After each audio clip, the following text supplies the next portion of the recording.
ካቢኔት ስታሰሩ እነዚህ ነገሮች ብታዩዋቸው ብዬ የማስባቸውን ነው ማሳያችሁ።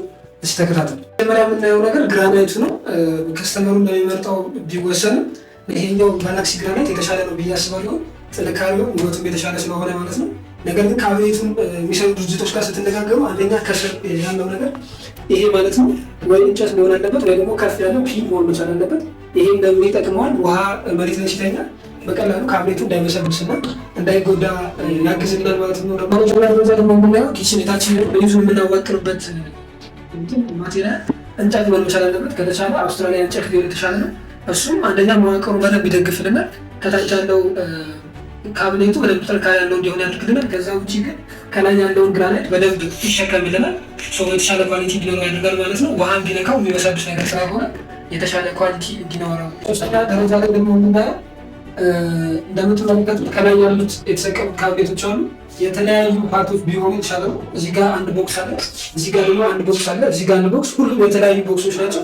የሆነ ጊዜ ላይ የሆነ አይነት መበላሸት ቢፈጠር አንዱን ቦክስ ብቻ አውጥተን ቀይረን አስተካክለን ማስገባት እንችላለን። ነገር ግን ሙሉ ለሙሉ አንድ ካቢኔት ከሆነ ሙሉን ማውረድና ማስተካከል ስለሚጠበቅብን ይሄም የተሻለ ለኪችን ኳሊቲ ይሰጠልናል ማለት ነው። በአራተኛ ደረጃ የምናየው ደግሞ ማጠፊያው ነው። ማጠፊያው ከዚህ በፊት የምንጠቀማቸው ኖርማል ማጠፊያዎች ነበሩ። እሱ ማለት በሩን ስንዘጋው ሄዶ ቀጥታ ቦዲውን ይገጨዋል። በዛ ምክንያት ለረጅም ጊዜ አያገለግልም፣ ይገነጠላል ማጠፊያው።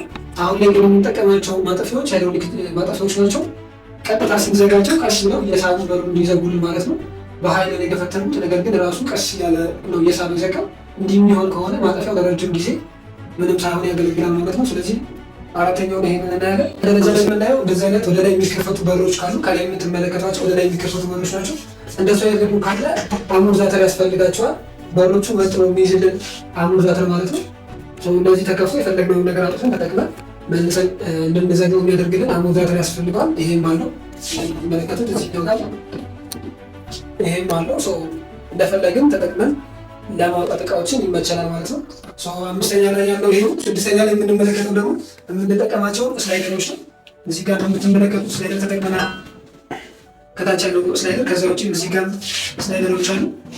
እነሱ ስላይደሮች ብዙ አይነት ስላይደር አለ። ሃይድሮሊክ ስላይደር አለ፣ ኖርማል ስላይደር። ከዛ በተረፈ እስከ 40 እና 50 ኪሎ ግራም ራሱ መሸከም የሚችሉ ስላይደሮች አሉ። እነሱን በተጠቀመን ቁጥር ለመሳቢያው እድሜ ይሰጠናል። እዚህ ጋር የምናስቀምጠው ምንም ነገር ቢሆን እሱን ተሸክሞልን ይቆማል። 50-40 ኪሎ ማለት ደግሞ ለአይነት አንድ ሸንቃጣ ሰው ቢቆምበት ራሱ ምንም አይሆንም ማለት ነው።